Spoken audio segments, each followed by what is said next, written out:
Hi, this is Janneken Smucker. I'm a co-editor of the Oral History Review, and I'm really delighted to be here for our next installment of OHR Conversations, our recorded discussions, like interviews with authors of articles that we publish in the journal.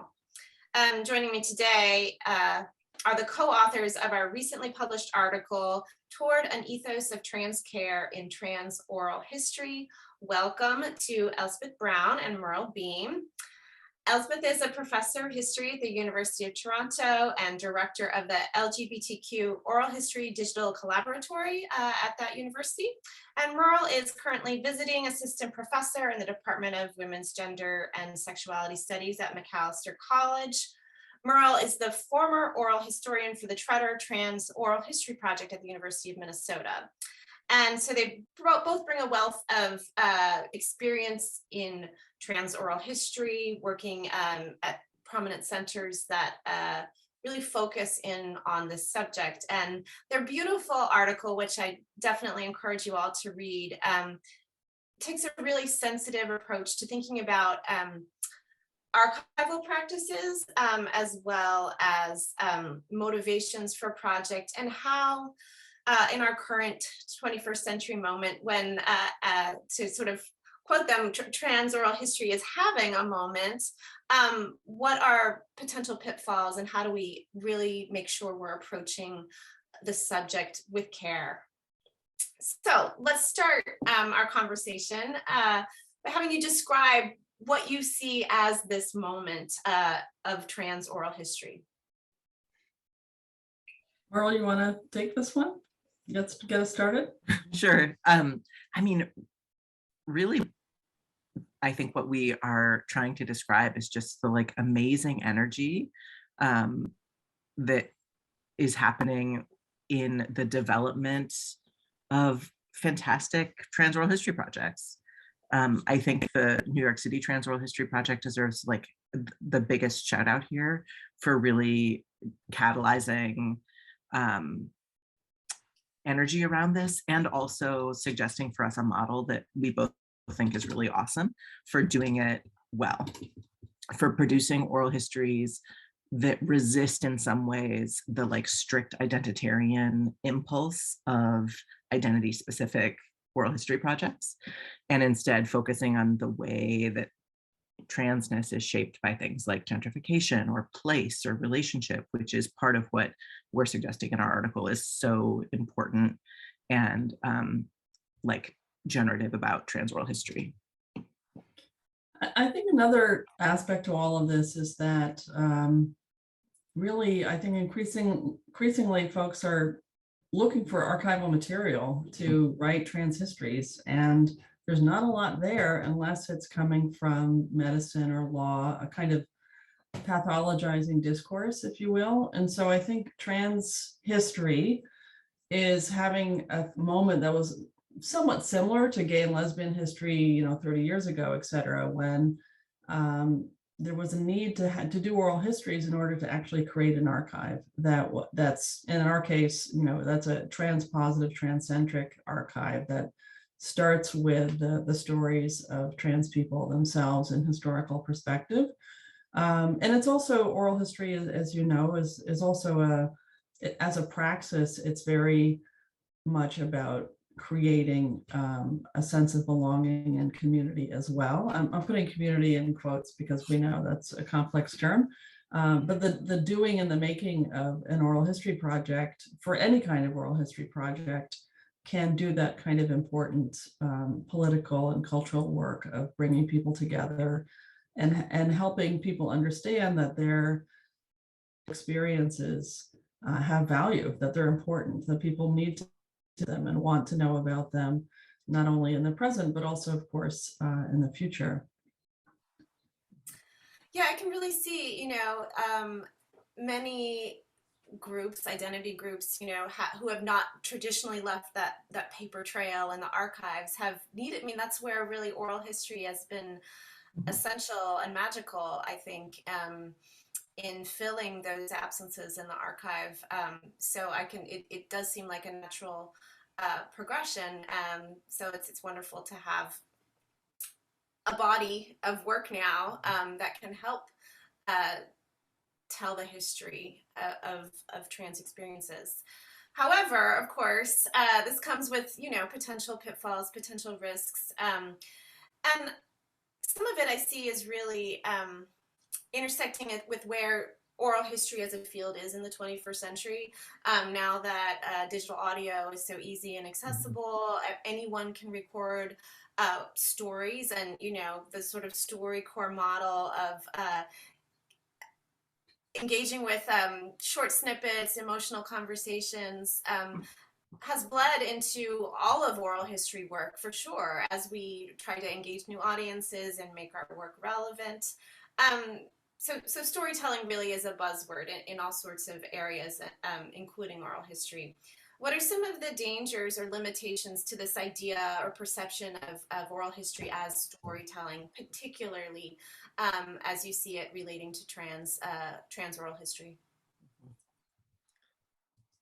For me, I think the biggest pitfall in general is that it's individualizing, that it's decontextualizing, that it tends to prioritize, like storytelling as a form tends to hone in on character, right? Like that's the sort of narrative impulse of storytelling, is to focus in on character, an individual character overcoming something and undergoing personal growth, right? And that's not how life is. And that's certainly not how trans history is, right? Trans history is about community, and it's about political movement, right? Trans history happens in relationship, in community. And so for me, the danger is that it decontextualizes trans experience. And that sort of dovetails with a problematic impulse in queer and trans life generally, which is also about decontextualizing, right? Like the story, the trans narrative tends to be one that is individualized and pathologized, right? About like dysphoric childhood, family rejection, medical transition, and then sort of redemption, right?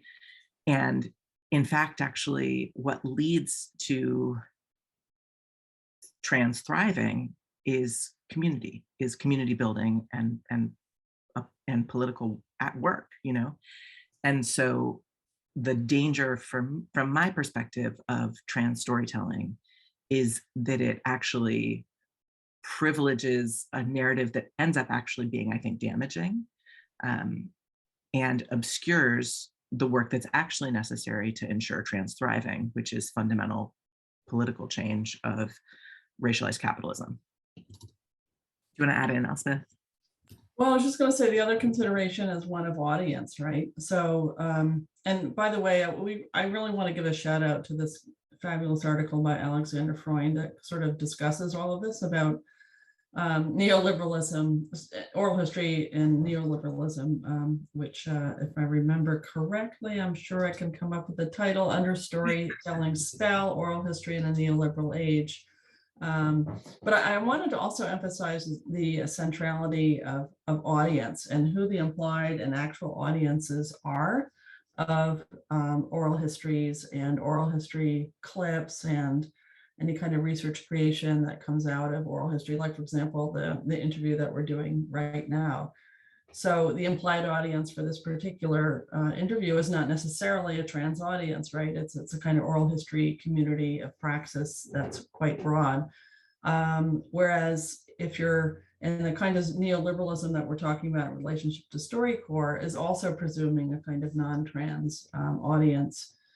So I think the question that one has to also consider is who is reviewing these oral histories, who's looking at them, under what contexts, and that really is going to help shape what kinds of narrative one can sort of get away with without additional contextualization, et cetera, because there's a certain set of knowledges that one can assume around certain audiences. That's always the case. But the challenges with oral history in the digital age is you cannot, in fact, necessarily control who's going to have access. All right. So the uses to which these oral histories can be put by others is a real challenge, right? And this is obviously not a problem only for people who are identify as trans or are working with trans histories. It's also a challenge for any marginalized community. Like, for example, these are issues that have been talked about at great length with great thoughtfulness in Indigenous archives, for example. Who gets to have access to archival materials, under what conditions, under what kinds of metadata? So these are similar kinds of questions that I'm not sure we're really that far along in terms of discussing in the context of trans and queer oral history, but I think there's some relevant lessons to be thought about there. I'm so glad you mentioned Alexander Freund's article, a really important piece. I agree. And we'll put a link to it on the so-called episode page for OHR Conversations to make sure readers have access to that as well, because it is a really instrumental, I think, look at it's a different kind of cautionary tale about the influence of digital technology on the field of oral history. Not just that we want to throw everything up online, but it really interrogates our motivations as storytellers, as collectors of stories, and it's easy to want to, for oral histories, to want to embrace all of this great new audience that is interested. But I really appreciate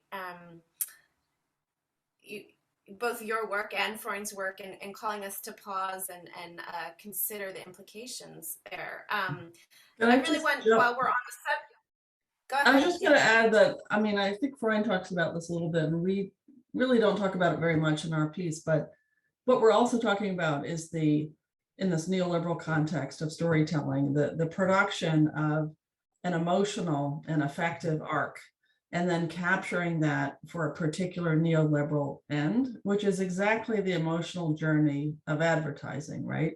Mm-hmm. The whole point is to produce an emotion, whether it's anxiety over halitosis or, delight about seeing a long lost relative, and then tie it to the sales message, you need Listerine or whatever. So it's very, very similar kind of commercialized affect that you see in this kind of neoliberal arc, and that what I think we're trying to do within the context of trans oral history is sidestep that foregone conclusion around telling a powerful story from a trans perspective.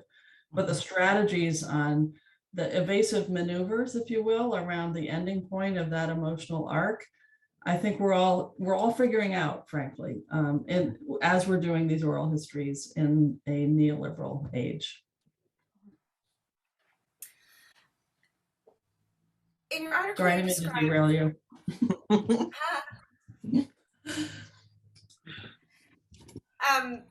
In your article, you describe really this great metaphor of the trapdoor as sort of the trapdoor to a potential third space that it's kind of, I'll have to have you really describe this metaphor better than I'm doing at the moment. But the idea, trans visibility has really shifted in the last few years, at least in North America. And we see great benefits to all of that. But I think your article really reminds us that visibility isn't always the end goal or the most positive outcome. And you suggest that oral history provides this sort of third space that's not solely visible or, closeted, hidden, repressed. Can you say a little bit more about the metaphor, sort of, and how you conceive of this as oral history filling a role? Absolutely. And to be clear, the metaphor isn't ours. We are with thanks using a framework that was introduced by Tourmaline, Eric Stanley, and Joanna Burton in their very fantastic book called Trapdoor, that looks at the politics of transvisibility. And their argument is basically that in the context of racial capitalism, transvisibility has been sort of sold to us as the one strategy for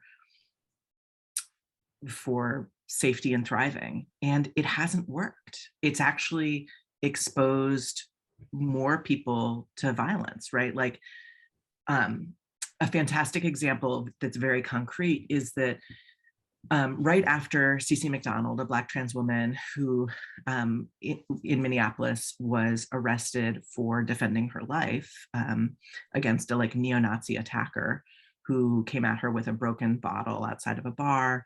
And when she defended her life, he was killed. She was arrested and charged. And the prosecuting attorney, incredibly racist and transphobic situation, but was like, I can't be transphobic because I had a trans sensitivity training. And I was part of the organization that provided the trans sensitivity training that was then being actively used by this person to excuse the kind of systemic racism and transphobia that was harming trans people, right? And so what we have seen over the past 20 years is the kind of visibility that people really thought was going to change hearts and minds is actually being used to increase surveillance and increase dangerous visibility, right? The fear of being seen by antagonistic systems. And so the kind of trans storytelling that is the neoliberal impulse, if it produces any safety, it only produces that safety for white, binaristic, upwardly mobile, sort of middle-class passing trans people, like for instance, myself, and actually increases surveillance and dangerous being seenness for trans femmes of color, basically.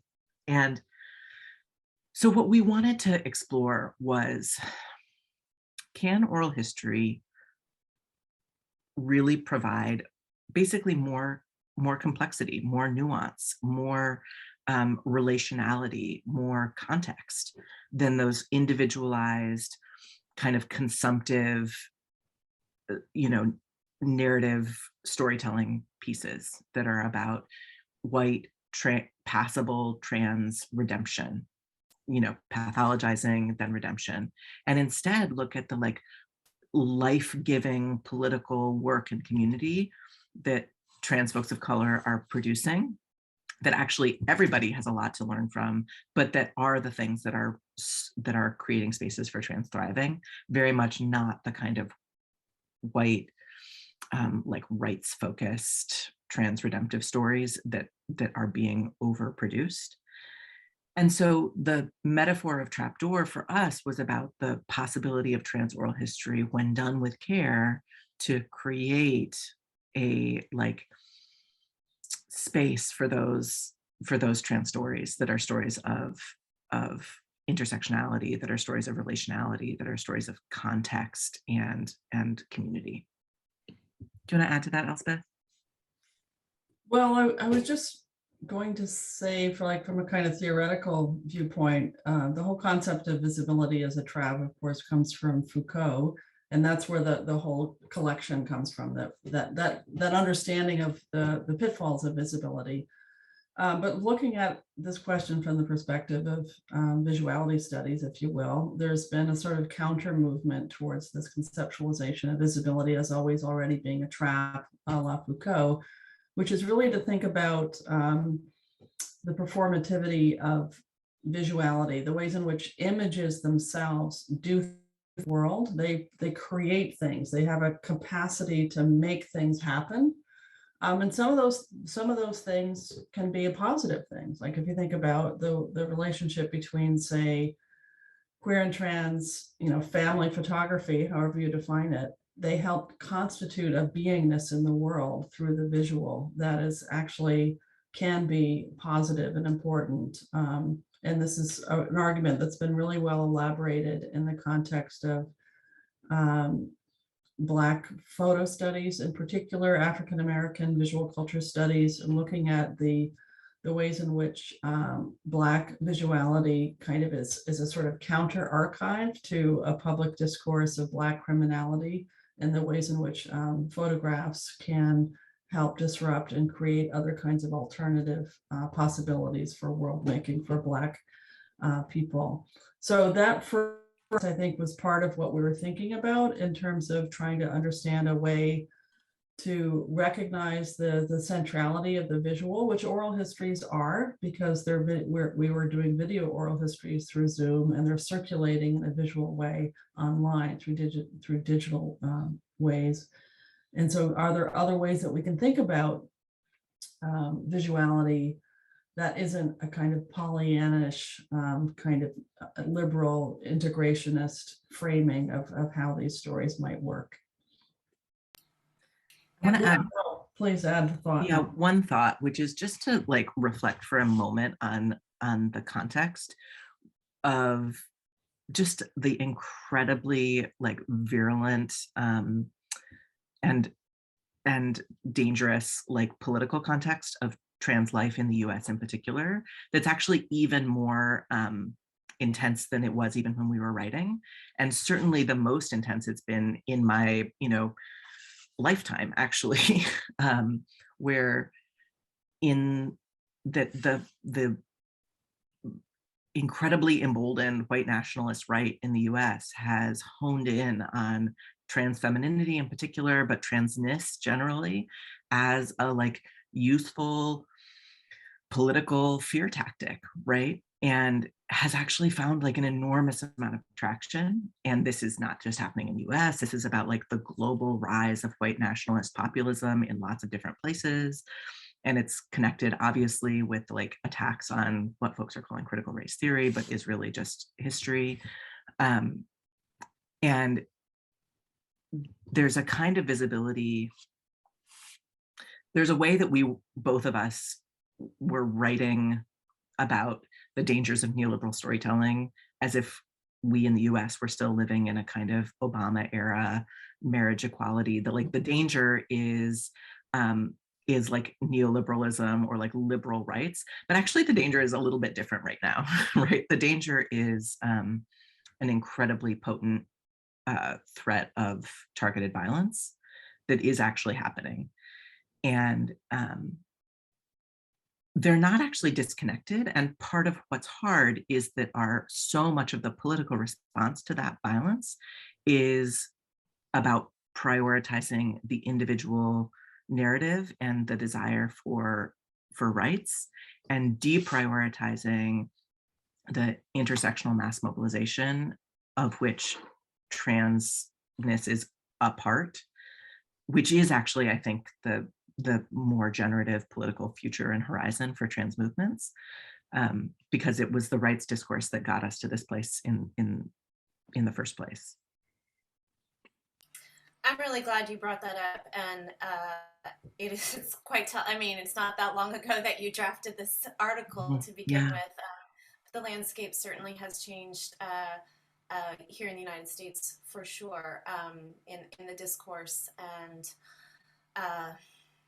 the ways this trans rights and the trans community are now a lightning rod that's this is exactly the visibility trap, I think, writ large in some ways. That so I'm really glad that you noted that shift that has occurred.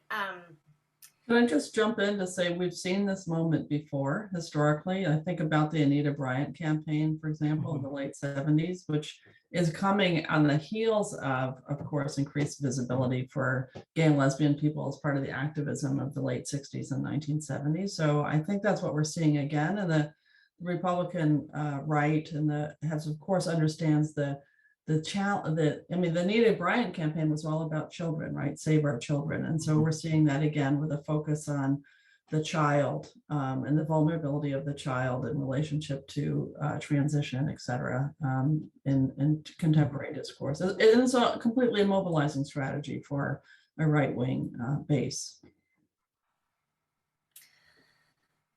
Shifting back to focus on oral history, you describe in the article an ethics of care, particularly in archives. And I'd like you to tell our readers and listeners a little bit more about how an ethics of care can be enacted, particularly from the archive.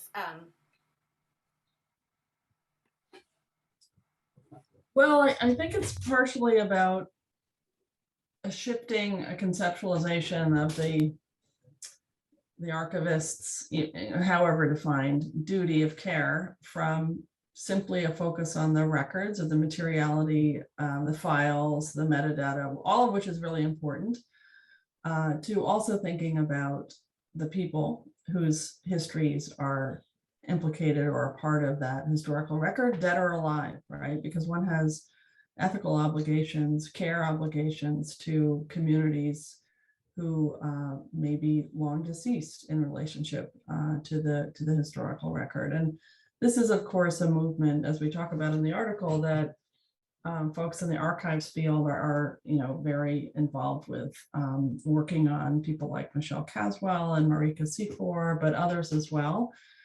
So we were working with that literature of trying to really think through what care would mean in the context of ethical relationality to communities of trans folks whose records are in the archive or will be landing in the archive after the conclusion of an oral history project. Myrl, did you want to add in?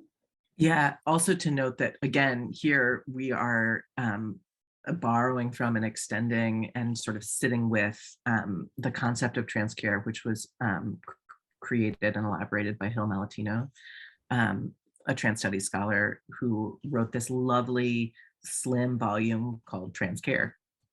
And I think part of what is important for us to think about is, so trans care is fundamentally about the ways that trans folks in relationality, in relationship and community, create spaces for thriving and joy and survival in the face of antagonistic systems, and a care web that one of my interviewers was like, the social safety net is shit for cis people, but for trans people, it's not just that trans people can't access it, it's that it's like actively damaging and violent.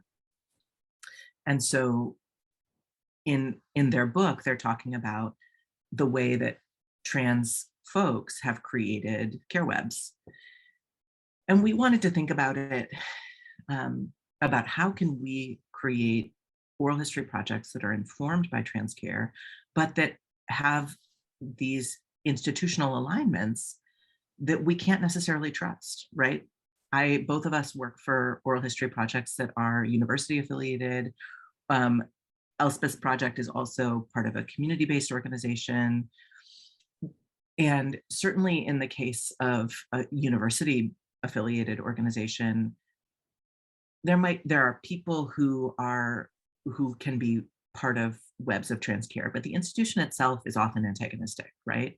Or opportunistic, right? Wants to, gather your information and push it out on social for Pride Month, right? While not actually, like, for instance, funding transition healthcare related expenses, for their employees. And so we wanted to think with the concept of trans care, but extend it to think about how do we create projects that are informed by trans care, but have institutional alignments that we can't trust, right? That are not, trans care happens among trans people. And so, which is why we used the concept of an ethos of trans care, right? We're wanting to be informed by the politics of trans care and what that would look like, almost like a harm reduction strategy, basically, to mitigate the antagonism of the institutions and amplify the ways that trans political organizing could inform the structure of the oral history project.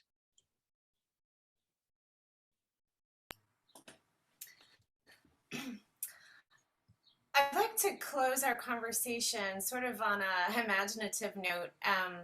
Since you both have worked extensively in this field, and I'm not aware if you created projects or stepped in and worked with projects that were pre-existing, but if you, knowing what you know, if you were to design an ideal trans-focused oral history project, what would it look like?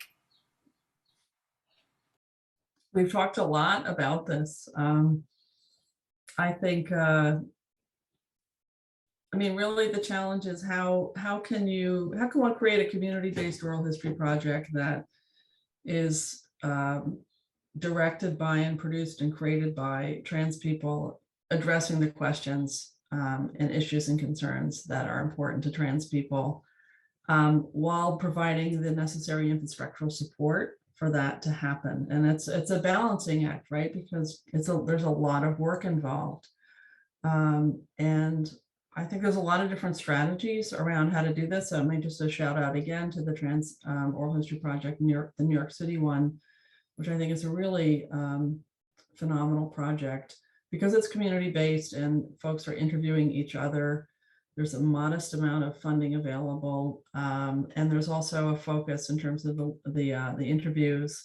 The focus isn't on being trans or transitioning, et cetera, but is instead based on these issues that are really central to anyone who's living in New York at the time: gentrification, violence, et cetera, where being trans, of course, is a really significant factor at the intersection of those other structural issues around inequality and poverty and gentrification. But figuring that out, like how to actually reproduce that within the context of an institutional setting, is a challenge that I think Myrl and I have grappled with. And I've thought a lot about it, but I want to give Myrl a chance to kind of weigh in here as well, because I know Myrl has some great ideas. I mean, I think the biggest thing is that I wish that there's a massive imbalance in who is funded to do oral history and where I wish oral history was happening, right? And because of the way that oral history tends to be university-led, it tends to be folks like me who are doing the oral histories, folks like Elspeth and I, right? Who are like academic, white folks who are in queer and trans community. But our stories have been overtold, really, to the detriment of trans people. What I wish and what I love about the New York City project is that it's collective. It's not university run. It is focused on the experience, the like multifaceted and intersectional experiences of trans folks of color. So race, capitalism are just as central and potentially more central than transness, trans identity. And what I want for them is to have resources, but without the kind of like control, intellectual and political control that funding often brings with it, right? So there's some things that are maybe like imaginative about what I wish could happen. But really what I'd love is to see like Southern Black trans organizers be able to do storytelling and oral history projects in their communities with funding and support. And not just a little funding, but ample, thriving funding to not just gather folks together, capture and document stories, relationship, experiences, and then have those be held by some sort of repository that is not just not antagonistic, but actually actively able to hold it with the like care that it deserves. Yeah. That sounds like a pretty great vision. Well, I want to encourage all you listeners, readers out there, definitely get into this article. This is really just provided hopefully a tease for you to like read the whole thing. There's a lot of important practical suggestions, from the fact that the life history, oral history model does not really work well for the trans community, and for understandable reasons. And that's was such an eye-opening, just small thing for me as the reader to think about. Oh, of course, these so-called best practices don't necessarily apply universally. So I want to really thank you again for having such care in your writing and in your suggestions to all of us as oral historians. I think we can all learn a lot from the sensitivity with which you approach your subject. And I'm looking forward to having more readers dig into the full article and hopefully wrestle with these important issues additionally. So thank you so much. Absolutely. Thank you so much. Thank you so much for having us. Lovely to chat. Take care. Yeah, absolutely. It's been my pleasure. Absolutely.